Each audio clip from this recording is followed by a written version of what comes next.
All right, welcome back, everyone, to this special edition of Two Guys Who Do Not Speak Gaelic. I'm Scott Hill from FlightClubICT.com, and I'm here with... Hey, Stephen Netherton, ready to mispronounce yet another Scottish distillery. All right, so that's a perfect segue into what it is that we're trying today.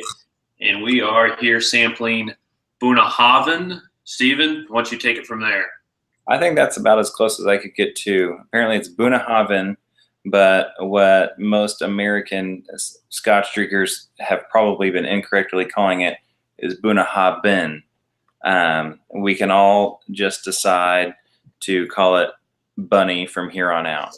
But Bunnahabhain is an Islay Scotch that is unconventional in the sense that what most Scotch drinkers and whiskey drinkers certainly would associate with Islay Scotches is a heavy peat, smoky, salty, briny character that is imparted by the peated barley prior to the distillation. And so when you say Islay Scotch, and it brings to mind things like Ardbeg or Lefroy, and you think of that kind of flavor profile, you think of the smoke bomb, the peat bomb that you get.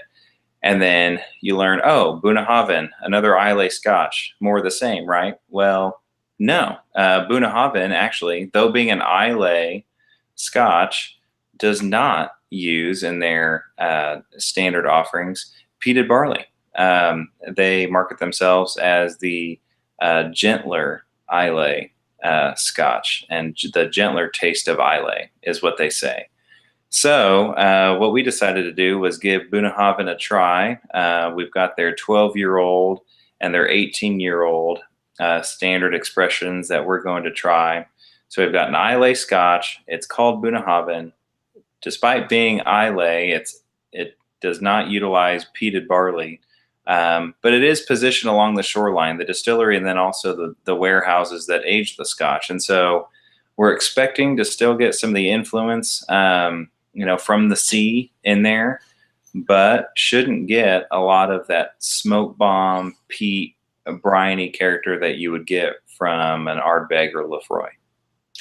Yeah, we'll find out here as we get into these. From a little bit of reading that I did on Bunnahabhain, I understand that at one point in their history, they were using peated malt in their whiskeys, and they made a decision, sort of the flow of how they thought the Scotch palates were going as they went to an unpeated style, but they do still know how to do a peated malt. And is there a term, or can you help to pronounce that term, that if you see on a bottle of Bunnahabhain, it is their peated style? Yeah, so Bunnahabhain does also release some bottles that do utilize that peated barley, but what they do is they demarcate those as being their Moynier, M-O-I-N-E, I think is how that's spelled, Moynier line. And so somewhere on the box or somewhere on the bottle that should be designated as Moynier, and that's when you know, okay, this is a Bunnahabhain that utilizes the peat, and that's what I can expect going into it. But if it doesn't say that, or otherwise, if you understand that this is just like a standard expression of Bunnahabhain, it's not going to have that peated barley element to it. All right, well, let's get in. Let's get in here. Let's start with the 12-year-old, the younger, and then we'll move into the 18. I've got the 12-year-old bottle here, and it is 46.3 alcohol by volume. So if I'm doing my math correctly, 92.6. Yes, and both of these actually will be the same proof, 92.6. As far as any other specifications beyond the, one's obviously 12 years old, one's at least 18 years old. Both the same proof, 92.6. Bunnahabhain for both of these ages their whiskey in a mix of Oloroso sherry casks and ex-bourbon casks. And they don't disclose the ratio or the amount of time they spend in one or the other, but we know both are in play. So we should expect a little bit of sherry influence here, but maybe not overwhelmingly so. Maybe not as much as you would get from like a Macallan, for example, but it should be there nonetheless. Yeah, I'm starting to nose already, and the first thing that hit me was the sherry style fruits. I get a little bit of almost sulfur kind of barrel char that I associate with Oloroso sherry. It's fruity, but it's also got that kind of backbone of char or sulfur on it. Yeah, absolutely. I think it's interesting once you start to become familiar with Oloroso sherry as opposed to like Pedro Jimenez or some other sherry variant. Oloroso does have that more sulfur characteristic to it. It seems like there's like a funk there that I don't get as much with other sherry casks. And this for a 12-year, and I know this is a higher proof than maybe you'll get from other scotches that just are standard 80 proof. This has a very lively nose to it. Yeah, it pops out of the glass.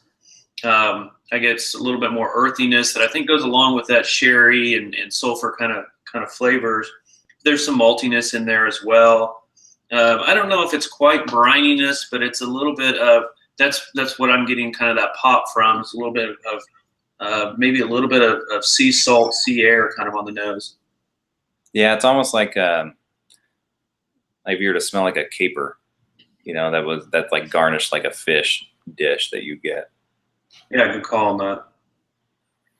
I do get some of that brine you were talking about, but my goodness, there's so much of that just like fruit wrapped in that Oloroso funk and sulfur in there. That is always the lead in when I come back and smell it some more.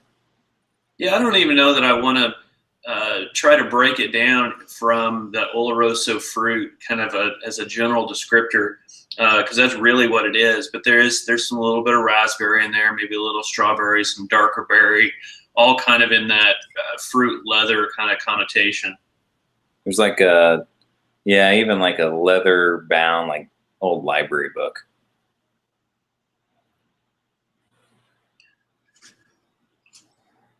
I mean, for a 12-year-old, what does this retail? I think it's somewhere around like 50. Yeah, $55. You should be able to find it all around town for right around there. And if you want to just judge by the nose, if you're getting something that's a quality product for that price, I would say this definitely passes the smell test. Now, I will say, and we can, this is something I think I want to hit on throughout, because I've read other reviews, not necessarily in preparation from this, but just over time on Bunnahabhain, and I'm always hearing people say that they get smoke out of it, and I don't know if that's the subliminal influence from it being an Isla, that people think that the smoke is there, or if it's actually there, or if it's in there in some other form. I'm not sure I really get smoke per se, but I get that sulfur and that oak and that earthiness that I think people could perceive as smoke on the nose. Yeah, I get that.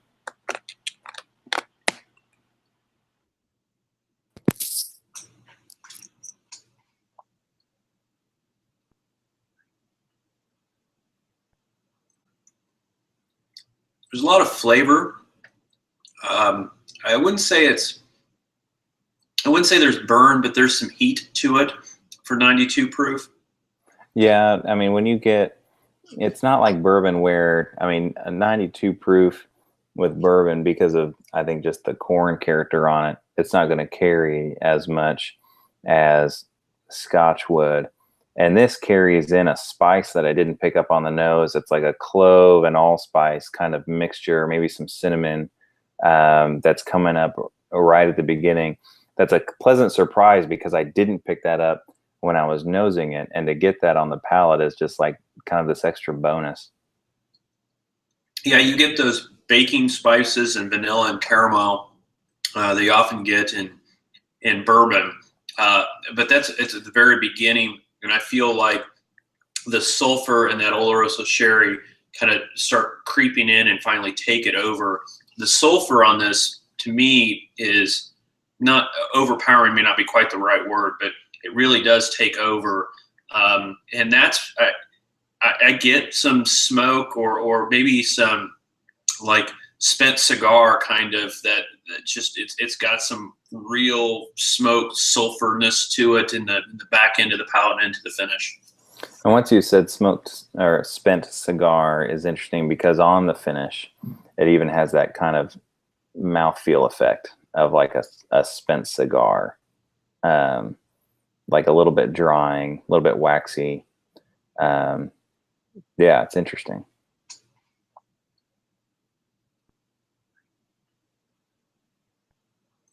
What you were saying earlier about how the Oloroso sherry, sulfury aspects of this kind of start to take over mid palate. I think that's absolutely right, and then that just continues to drive into the finish, where it becomes just like how it started. You know, it bookends this whole experience. I'm a little underwhelmed with the finish on this. You're right; it does kind of bring you back to where you started, and there is some nice transitioning flavors from the palate into the finish. But I want a little bit more richness and not as much kind of that drying, earthy, spent cigar kind of flavor. I just wish there were a little bit more there on the finish. Yeah, maybe if it came, you could have that same experience, or maybe if it just came later, maybe you got continue to get more of the baking spice at the beginning of the finish, maybe some more of the fruit without the sherry influence dominating it as much on the finish first, a little bit more of that brininess too. Anyway, all these other things that we've experienced, if you get a more rounded finish that way, that would be an improvement. I agree. Because yeah, that final touch of the Oloroso sherry, sulfur funk, waxy, then spent cigar experience comes right as the finish begins. And so then it has just a naturally occurring short ending to it. Do you want to score this thing as we go along here? What do you think? I think so. If nothing else, it'd be helpful to kind of be able to then contrast these two to one another.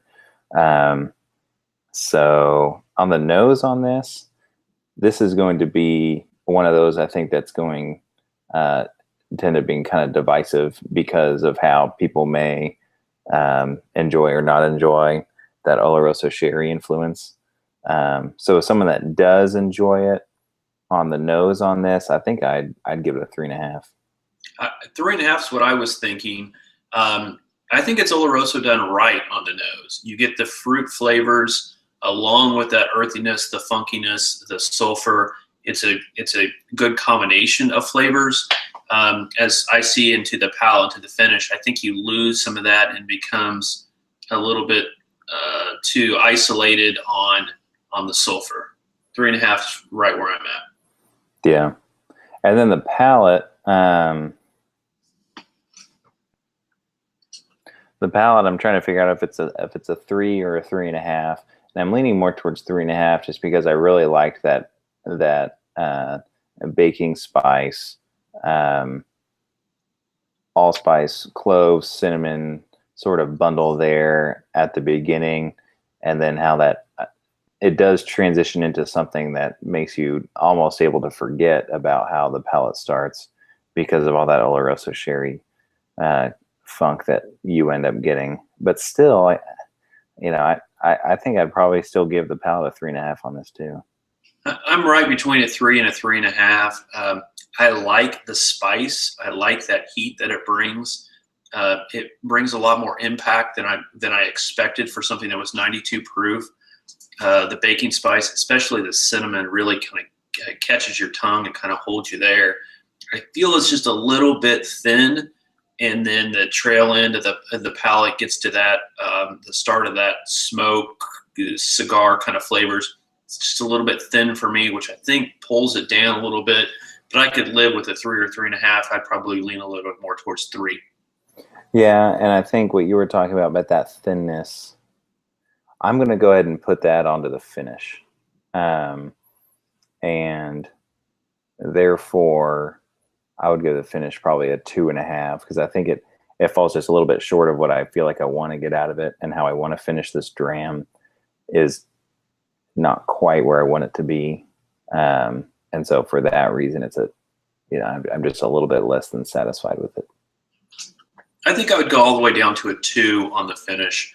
3 being satisfied, 2 being less than satisfied. I've had a very enjoyable experience with the nose and the palate. Both have been satisfying or a little bit more than satisfying. And I really feel like the finish dramatically falls off. It's thin. The end of the palate, start of the finish is very thin, and just leaves you with that spent cigar kind of flavor. It's not bad. I just wish there were more to it. There were more complexity to it, and I'm just left wanting more finish. Yeah. We'll do overall for both at the end. But what's your value on this? Because that's separate from your overall. For $55, I think it's a pretty good value. I'm satisfied with it. When this bottle's gone, I'd go grab another bottle. Yeah, I agree. I think it's a 3 out of 5 on the value. You see that all the prices across the board are creeping up. But for Scotch, where you could get,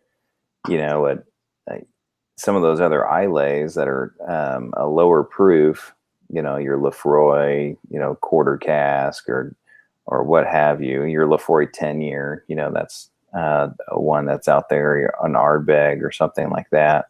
I think this competes well at a price point that's probably even a little bit lower a lot of times than where you're going to find those other ones at. So yeah, I feel very comfortable giving this a 3 out of 5 on the value. There's some good complexity there, especially on the nose and the palate, that I don't always find in the $40 to $60 range. You get some good good scotches in that price range, but they don't always have the complexity that this has on the nose. Yeah, for sure. I mean, anymore now too, what you were about to say with bourbon. I mean, if you were going to get a 12-year age stated, bourbon, and you would expect to pay now at least 50 for sure for that. With the quality. I mean, I know it's hard to compare quality across the pond, but I think there's a lot of quality here. It's not just something stuck in a bottle with a 12-year age statement. It's well done. It is well done. Yeah. All right. You got the 18 there. Grabbing my sample here of the Booney 18. There you go. This, you can tell right away, much more refined with the Oloroso funk. I mean, it's reined in much more on the nose. I get a lot of initial caramel and butterscotch, a rich butterscotch that I associate with either really old bourbon, or that I've actually experienced in some really good like añejo tequilas that bring in just this rich, powerful butterscotch on the nose, and that's what I'm picking up here. It's not a butterscotch bomb by any means, but that's just the really the forefront of the flavor for me is butterscotch. Yeah, I get a lot of dried fruit on this one too, with like salted dried fruit, like some sea salt sprinkled over some dried raspberries and apricots and blueberries and strawberries. It's a really nice mixture. Yeah, I think you could keep naming fruits and you could keep finding them. I'd even expand that into tropical fruits. Yeah, some citrus. Stone fruits. Yeah. I mean, there's a lot of fruitiness there to it. Yeah.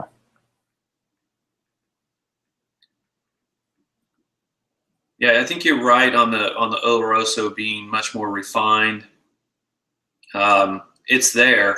And so is the sulfur and the funk and the earthiness, but it plays so much better with the flavors in a complexity standpoint. This does not jump out of the glass nearly as much as the other one does, but there's better aromas coming out. You really dig into it more. The other one where, like, if you really try to stick your nose in that glass and like try to find more, you just kept getting that. You would just end up getting more of the funk.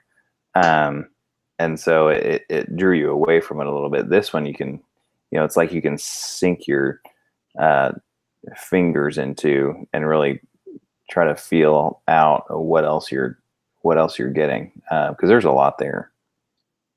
Going to this one is making me realize that really throughout both of these is kind of an underlying base of like apple cider kind of flavors to it. Yeah. Enjoyable nose. I could sit here and smell this all day. It is a nice nose.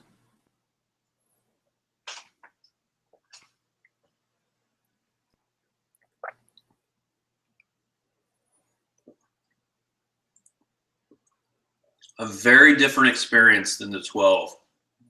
You don't get that baking spice jumping out at you at the beginning like the other one did. There's almost like a cooling effect at the beginning of this one, but it leads into a much deeper palate. You know, that Oloroso on the first one, on the 12, really kind of took over and dominated mid palate, and from then on out. This one, though, the Oloroso takes a back seat, actually. I'm trying to figure out all that's there, but it's a kaleidoscope. There's a lot going on. I start out with some like brown sugars, that apple cider, some fruitiness with an underlying base of kind of dry oak. I do get a lot of fruit on the palate on this one too. But I think it's more of like the tropical citrus fruits. And I'm starting to pick up too on the palate some of the baking spices, but even more than, like, I get nutmeg on this one that I didn't get on the 12. But that baking spice element is there now that I'm kind of looking for it. Man, there's a lot going on here. And the 12 year really had a downward spiral to the mouthfeel and the flavors. This one really picks up there at the end of the palate into the finish. Like I said earlier, a very different experience. And I would venture to guess that this spent the 18 year spends more time in the bourbon barrel than it does in the sherry, than the 12 as a percentage of its total time. That's right. I get a lot more bourbon influence.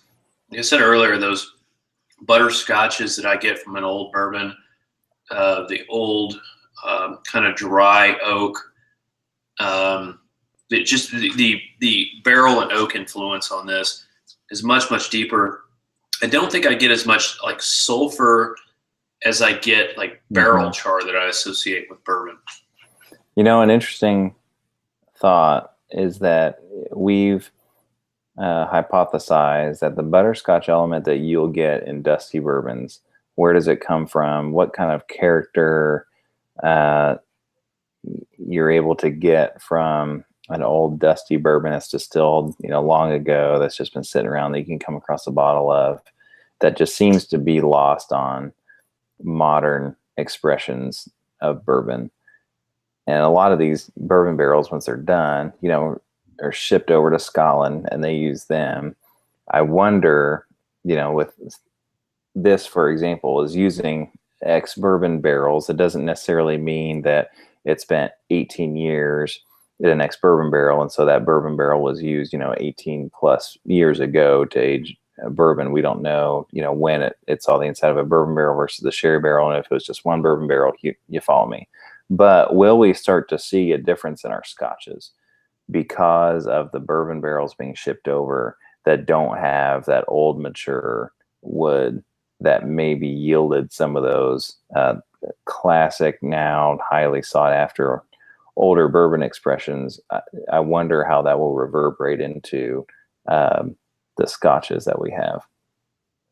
That's a good observation. With this, words I've used to describe dusty and old oak and butterscotch, it would make a lot of sense if this was a barrel that had been used for bourbon in the early to mid 90s. It really could impart a lot of those flavors and bring those into this particular scotch. Yeah, because I get a lot of those classic bourbon notes here with that butterscotch, the caramel, the brown sugar, I mean, you said like some of the charred oak, but there's even some almost like some peanut brittle in here. Um, my goodness, there's just a lot going on. This is a good product. And don't get me wrong, this doesn't taste anything like a bourbon. There's no corn flavor here. There's none of that corn sweetness. Right. Underlying malty base, but it's picked up on a lot of those baking spices and sugars from the barrel. It's really enjoyable. Yeah. And I'm having trouble. Whereas on the 12-year, I could pretty clearly see where the palate became the finish. On this one, the palate and the finish really blend together almost seamlessly, and they're very cohesive. The finish on this is not exceptionally long, I don't think, but it doesn't come to like a drying and waxy end like the 12-year does. It just, it slowly decrescendos and eventually dissipates and goes. But it's hard to tell where the palate ends and the finish begins on this one. And it's a little bit hard. We haven't used a lot of descriptors for the finish because it's a little bit hard to describe. I get a little bit of that apple cider and maybe some apple peel, kind of that waxy apple peel, along with some of that char. Not quite sulfur, but a little bit of sulfur there, and a little bit of other mixed fruit flavors. But the baking spice has all but kind of faded out on the finish, and it kind of dissipates the way that you would expect it to do. Yeah, it does. A very different experience than the 12-year. Yeah. All right, so let's give this some scores. Okay. Or my glass is completely empty here. Right.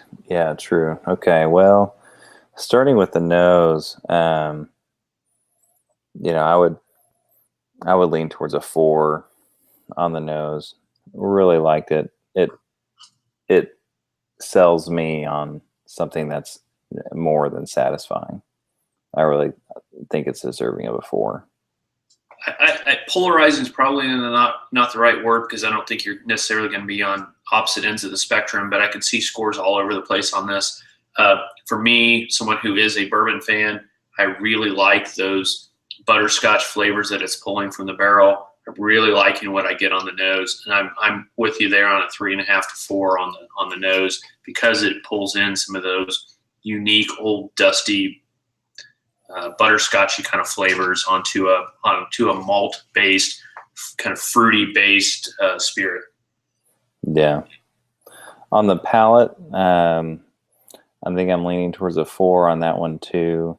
I like the many different dimensions, how refined it is, and how it does make you kind of pause and think through the different flavors that you're experiencing without any one or two just really jumping right out at you and being really obvious. I like that balance, and so I think it's a 4 for me on the palate. I'm probably a 3.5 on the palate because I think I enjoy the nose just a little bit better. But it's awful close. And then on the finish for me, if I'm judging this, and I almost always do on the finish, is if I think it brings something else to the table, and with its duration too, does it really go into a different direction and really just stay with you longer than you thought it might. This one doesn't really do a lot of those things. It just continues to carry forth the palate for a length of time that you would expect, but you could hope for it to be longer, I suppose you could say. So I'm a 3 to a 3.5 on the finish on this, because I really can't point out anything that I don't like about it, but there's just not those extra elements that I think would make it more deserving of a higher score than that. So I don't know. I'm a 3 to 3.5 on the finish. I'm right there with you, a 3 to 3.5. poured what was left of my sample bottle into my glass. I will say, from an overall experience, especially on the palate and finishes, that's what we're talking about here. This doesn't need a lot of time to breathe. Those baking spices are a little bit more rich. The sharpness is there a little bit.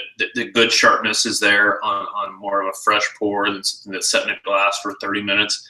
So it's a little bit of a different experience if you've had it setting out versus a fresh crack on the palate, especially. I think that brings up the score. On the nose, I think, or on the finish, it probably leaves it right around there, that 3.5.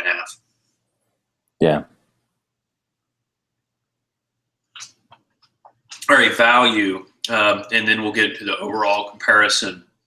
It's $120 or so a bottle. I'm really not sure what this retails at, but that's probably about right. I would think between 100 and 120 for sure, probably closer to 120.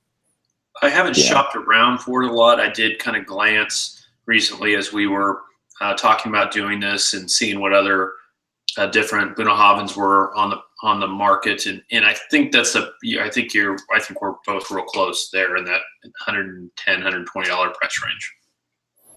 Yeah. So taking into account what 18-year-old Scotch is going for these days, this being a little bit higher proof than many of them,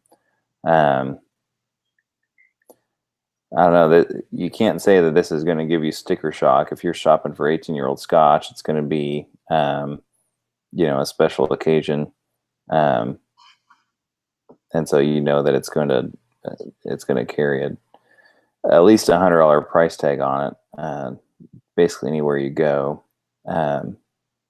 So does this really deliver on that? And I don't know. I think it does deliver a lot of complexity. It's more approachable than I think a lot of Islay 18-year-old Scotches would be. Like put up against a Lagavulin 16, for example. The Lagavulin 16 is something that I really do enjoy. It's not quite as expensive, but it's pretty close. It's in that neighborhood of between 100 and 120. There are a lot of people that are not going to like that bottle because it is so strong in the smoky, peaty, briny profile that's going to be off-putting to a lot of people. This, I think, a lot more people are going to enjoy. And even if you're someone that likes those really strong peat and smoke flavors, you're still going to like a lot about this bottle too. So this one, I think I'm a 3 to 3.5 on the value. I just think it delivers compared to the other distilleries that are putting out their 18-year-old products too. I'm a 3.5 as well. I've got a little bit different viewpoint on it. This is 92.6 proof is what we said this was. With those baking spices and that kind of sharp flavor, I think this is going to play well to those people who really enjoy a higher proof Scotch. But there's still some softness and nuances and some fruit flavors and some balance that are really going to play well to those people who want a little bit lower proof and a little bit more complexity. So I think this plays well to just about anybody, and I think it's priced right. Yeah, I'd have to agree with you. Okay, overall on both. There's no question the 18's better. Yeah, I do think the 18's. I do like the 18 better. I like the 12. I do like the 18 better. And not taking value into account when scoring the overall. I don't know. I think I end up coming on an overall for the 12-year probably at a 3, and my overall on the 18-year I'm vacillating between a 3.5 and a 4. Yeah, I think 3 for the 12 is appropriate. Um, it, Imagine this with a fairly decent finish, and this could be really, really good. Hmm. It's just not there.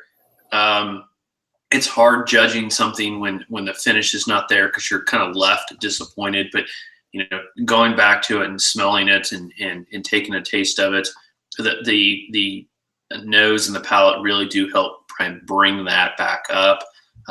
It's a solid 3 for me. The 18, I'm probably a 3.5, getting close to that 4. 4 is pretty high for an overall score for me. So Hmm. 3.5 is probably about where I'm at. It's a very enjoyable experience. Like we said earlier, very different from the 12, but overall it's a very enjoyable experience, and I'm left feeling a little bit more than satisfied. Yeah.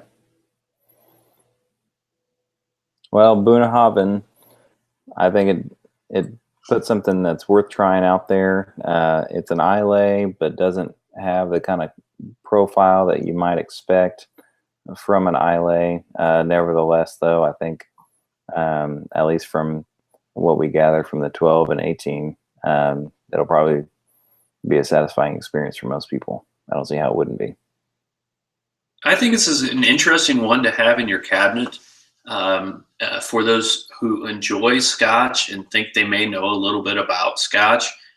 Telling them it's an Isla and presenting them this bottle with those sulfur notes, what we talked about earlier. I could see people thinking necessarily if this was peated. There is some smoke. There's some of that sulfur throughout both experiences, and I think this would be an interesting one to put upon someone, not necessarily blind, but give them a pour of it, see what they think of it, and then talk through what you know about Bunnahabhain to them. I think this would be a very interesting bottle, both of these to have in your cabinet. Yeah, for the friend that only wants to drink Highland and swears that they don't like anything from Islay because they don't like the smoke, having them drink this without knowing what it is first would be fun. All right. Anything else? Thanks for sharing your 18 with me. Yeah. It was very enjoyable. It's something I've not had before. So thanks for sharing that with me. Anything else Yeah, yet? neither had I. I don't have anything else. I'll just be slowly enjoying this one. But on the lookout for maybe some of that Bunnahabhain Meunier to bring in, that we can revisit these when we get one of those. I have seen a few other ones on the shelf. I'm interested in trying out what else they have to offer, and we may be back again and trying some more Bunnahabhain and put some more reviews up. It's worth it. It's worth a shot to try them out. I think they're enjoyable. Sounds good. All right. Take care. All right, later.